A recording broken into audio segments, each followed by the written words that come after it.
നമസ്കാരം, 140 ന്യൂസിലേക്ക് സ്വാഗതം. മെസ്സിയുടെ കേരള സന്ദർശന വിവാദം പുതിയ വഴിത്തിരിവിലേക്ക്. മുൻ കായിക മന്ത്രി വി അബ്ദുറഹ്മാനെതിരെ പുതിയ തെളിവുകൾ പുറത്തുവന്നു. അർജന്റീന ഫുട്ബോൾ അസോസിയേഷനുമായി മുൻ കായിക മന്ത്രി നേരിട്ട് ആശയവിനിമയം നടത്തിയെന്നാണ് പുതിയ വിവരം. കായിക വകുപ്പ് അറിയാതെയാണ് ഇമെയിൽ വഴി ആശയവിനിമയം നടത്തിയെന്ന് ആരോപിക്കുന്ന ഇമെയിലുകൾ ഇപ്പോൾ പുറത്തു വന്നിരിക്കുകയാണ്. ആദ്യ ഗഡു ലഭിച്ച വിവരം AFA മന്ത്രിയെ നേരിട്ട് അറിയിച്ചിരുന്നു. പിന്നീട് കരാർ റദ്ദാക്കിയ വിവരവും നേരിട്ട് കൈമാറി. അനുബന്ധ കരാറുകൾ റദ്ദാക്കിയതിൽ അബ്ദുറഹ്മാൻ നീരസം പ്രകടിപ്പിച്ചിരുന്നു. ഇതു സംബന്ധിച്ച് AFAക്ക് കത്തും അയച്ചിട്ടുണ്ട്. കായിക വകുപ്പ് സെക്രട്ടറി വിഷയത്തിൽ അന്വേഷണം നടത്തി റിപ്പോർട്ട് സർക്കാരിന് സമർപ്പിച്ചു. ആ റിപ്പോർട്ടിൽ മുൻ മന്ത്രിയെ അന്വേഷണ പരിധിയിലേക്ക് കൊണ്ടുവരുന്ന പരാമർശങ്ങളുണ്ടെന്ന് ബന്ധപ്പെട്ട കൂടുതൽ തെളിവുകളാണ് ഇപ്പോൾ പുറത്തു വന്നിരിക്കുന്നത്. അന്നത്തെ മന്ത്രി വി അബ്ദുറഹ്മാൻ അർജന്റീന ഫുട്ബോൾ അസോസിയേഷനും RBC എന്ന സ്പോൺസറും തമ്മിൽ നടന്ന ആശയവിനിമയങ്ങളാണ് പുറത്തു വന്നിരിക്കുന്നത്. മെസ്സിയെ കേരളത്തിലെത്തിക്കുന്നതുമായി ബന്ധപ്പെട്ട ഇടപാടുകളാണ് ഈ ഇമെയിലുകളിലുള്ളത്. കരാറുകളുടെ വിശദാംശങ്ങളും മെയിലുണ്ട്. പണം നൽകിയതുമായി ബന്ധപ്പെട്ട ബാങ്ക് ഇടപാടുകളുടെ വിവരങ്ങളും ഇതിൽ ഉൾപ്പെട്ടിട്ടുണ്ട്. അർജന്റീന ടീമിനെ കേരളത്തിലെത്തിക്കാനുള്ള തന്റെ പ്രത്യേക താല്പര്യവും മന്ത്രി മെയിലുകളിൽ പങ്കുവച്ചിട്ടുണ്ടെന്ന് വ്യക്തമാണ്. മെസ്സിയെ കേരളത്തിലെത്തിക്കാൻ സ്പോൺസറുമായി ചേർന്ന് 3 കരാറുകളാണ് തയ്യാറാക്കിയിരുന്നത്. ആദ്യ കരാർ $90 ലക്ഷം അമേരിക്കൻ ഡോളറിൻ്റെതായിരുന്നു.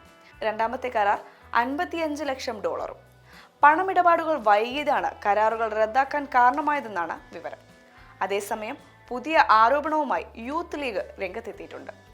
മെസ്സിയെ കൊണ്ടുവരാൻ 130 കോടി രൂപ നൽകിയ ടൂർ പ്രോ എൻ്റർ എന്ന കമ്പനിക്കെതിരെയാണ് യൂത്ത് ലീഗിന്റെ പ്രതികരണം.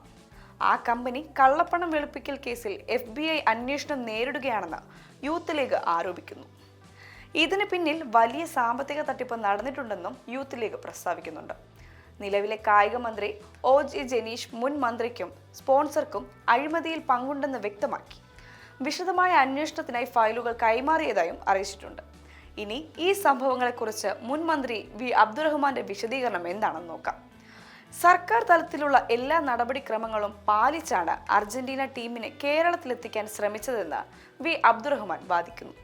ഈ വിഷയത്തിൽ സംസ്ഥാന സർക്കാരിന് ഒരു ചില്ലിക്കാശ് പോലും നഷ്ടമായിട്ടില്ലെന്നും അദ്ദേഹം പറഞ്ഞു. മത്സരം നടത്താനുള്ള കരാർ അർജന്റീന ഫുട്ബോൾ അസോസിയേഷനും സ്പോൺസറും തമ്മിലായിരുന്നു.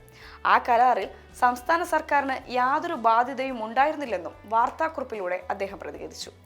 കേന്ദ്ര കായിക മന്ത്രാലയത്തിന്റെയും കേന്ദ്ര ധനമന്ത്രാലയത്തിന്റെയും അനുമതിയും ലഭിച്ചിരുന്നു.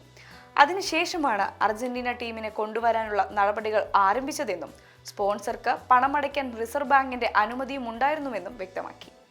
പൊതുമേഖലാ ബാങ്ക് വഴിയാണ് AFAക്ക് പണം കൈമാറിയതെന്നും കായിക വകുപ്പ് സെക്രട്ടറിയുടെ അപേക്ഷയുടെ അടിസ്ഥാനത്തിലാണ് കേന്ദ്ര മന്ത്രാലയങ്ങൾ അനുമതി നൽകുന്നതെന്നും വ്യക്തമാക്കിയിട്ടുണ്ട്. അതിനാൽ കായിക വകുപ്പ് ഒന്നും അറിഞ്ഞിരുന്നില്ലെന്ന പ്രചാരണം പച്ചക്കള്ളമാണെന്നാണ് വി അബ്ദുറഹ്മാന്റെ പ്രതികരണം.